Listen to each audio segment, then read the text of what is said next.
Hello children, Sai Ram. Welcome back.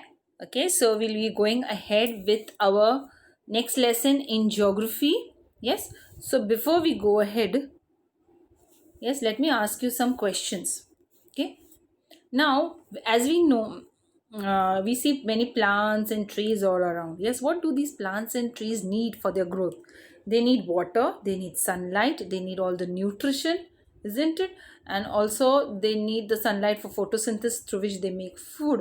Yes, and also they get these nutrition, the minerals, the whatever is required, they get it through where they are planted, that is the soil, isn't it?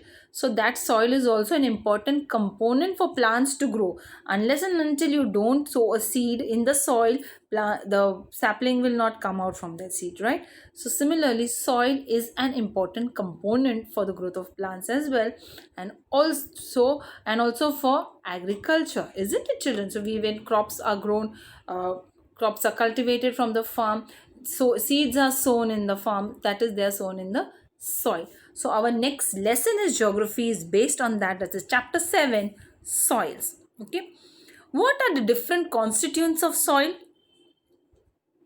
From where do the abiotic factors become available for soil formation? On which factors does the variety in the soil depend? Okay, so these are questions which may come to our mind. What are the different constituents of a soil? What things are in there in the soil? What are the abiotic factors which help in the formation of soil? And other which factors are there which helps, or you can say factors does the variety in the soil depend? There are different types of soil, right? So what are those factors which helps in different types of soil to be formed? All that we are going to learn in today, the first part of our lesson, chapter 7, soils. The parent rock, the climate of the region, the biotic material, the slope of land, and the time are the factors that influence soil formation. So, which are the factors that influence soil formation? The factors that influence soil formation are parent rock, climate of the region, biotic material, slope of land, and time. So these are the factors which influence the formation of soil. So we will be learning about these factors in our today's session. So let's go ahead, children. Parent rock. So what is a parent rock? Parent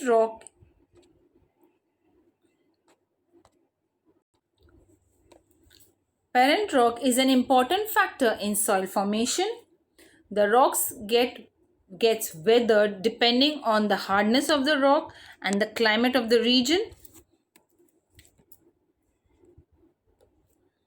The rocks turn into a powdery material which further turns into earthy materials. Okay, so parent rock is an important factor in the soil formation.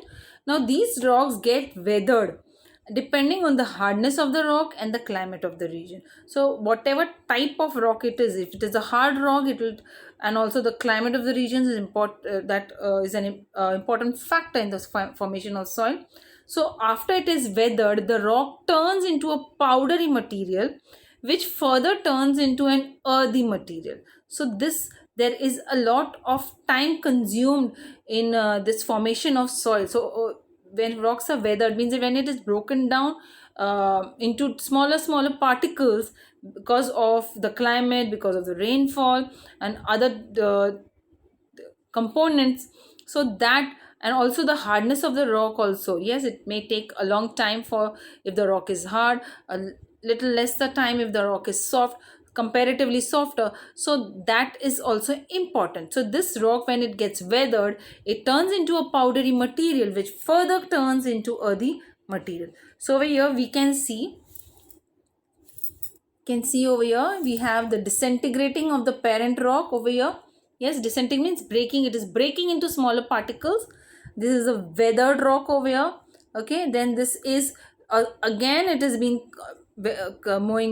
getting weathered, or the powdery material has been formed over here. So this formation of soil formation from the parent rock, where the parent rock is getting weathered, and then the earthy material, powdery material is formed, and other later further it turns into an earthy material. Basalt rock of the Deccan Plateau in Maharashtra turns into black soil after weathering. This soil is called as regur soil.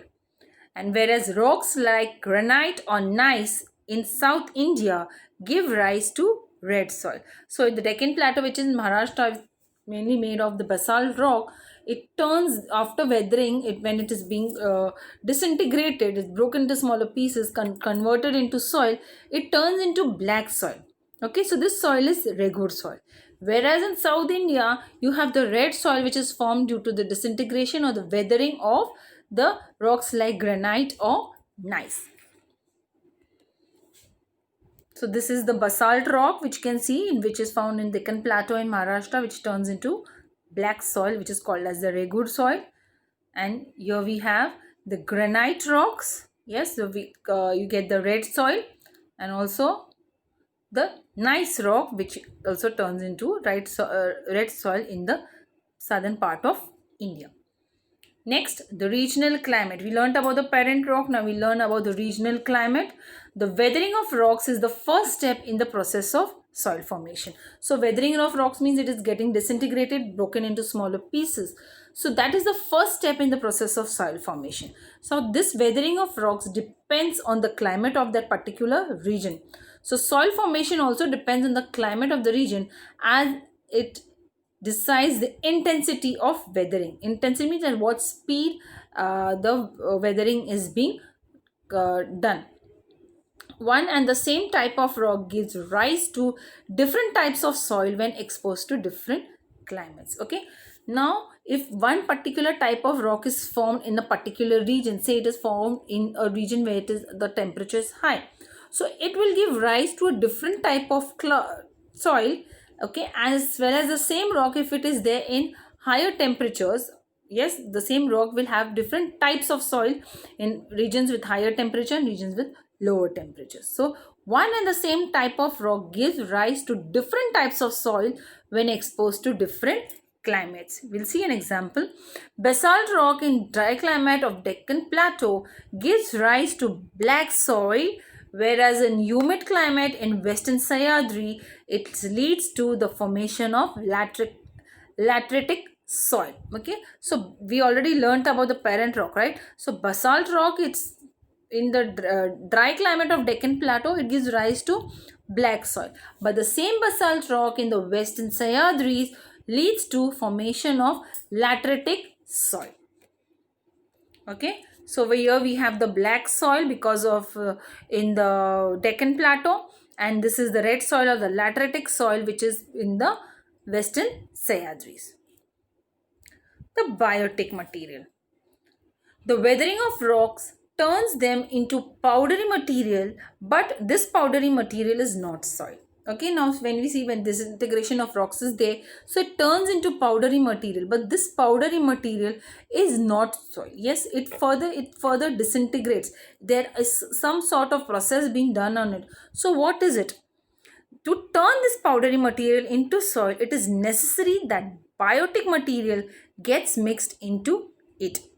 So what does this biotic material consist of? The biotic materials comes from the decomposition of the remains of plants and animals in that region. Okay, so this powdery material, when it gets mixed with biotic materials like leaves, dead roots, remains of dead animals, so there is a process being done, there is some activity with the decomposition is done by various microorganisms, and that in all the process which leads to the formation of soil. Okay, so this is, you can see dried leaves over here, so that is a biotic material which is there. Okay, microorganisms and certain other organisms help decompose the dead remains of organic materials. The biotic material thus produced gets mixed into the soils and is called humus. So whatever the remains that or the plant dry leaves, whichever is there, so it gets mixed into the soil. Yes, because of the microorganisms and other organisms which help in the decomposition of dead remains, and there it gets mixed into the soil, and this mixture is called as a humus. If the proportion of humus in the soil is greater, the soil becomes fertile. Okay, So the fertility of the soil depends upon the amount or the proportion of humus present in the soil. So the biotic material which is there when it is getting decomposed, this is called humus, and this humus, if it is in greater proportion in the soil, the more fertile the soil is. Okay. Then the next factor in the formation of soil is time. Yes, we see soil, many people like to, during Diwali they have this forts made out of the earth or the mud which they get. Yes, isn't it? But there are you also whereby there is soil degradation also. Yes, why soil degradation is there? It is because you can say the lack of awareness on the sides of humans. But when this soil, it is very precious to us. Yes, because we get our agricultural produce from this soil. So if we don't value this soil, we are only going to be at a loss. Why? Because the time taken for this soil to be formed is not a short time, but it takes a very long time. Because soil formation is a natural and slow process. And how much time does it take to form a 2.5 centimeter thick layer of topsoil? It takes thousands of years. So only 2.5 centimeter, children, you can see it on your scale also. So only that much thick layer of topsoil to be formed, it takes thousands of years. So such a long time it takes for the formation of soil. In regions with high rainfall and high temperature, the process of soil formation is faster, whereas in regions with low rainfall and low temperature, the process of soil formation is slower. Yes, so that also depends upon the climate as well. Yes, if it is high rainfall and high temperature, where the regions there, the process of soil formation is faster as compared to regions where the rainfall and the temperature is low. So the soil formation in these regions, it is slower. Fine. So I hope you have understood what we have talked about today. Today we learned about the factors which help in the formation of soil. First is the parent rock. Yes. Then the climate, the biotic material, and the time. So these are the 4 factors which we learned regarding the formation of soil. In the next part, we will be continuing with the same lesson of chapter 7 of geography, soils. So till then, stay safe. Have a good day. Sai Ram, children.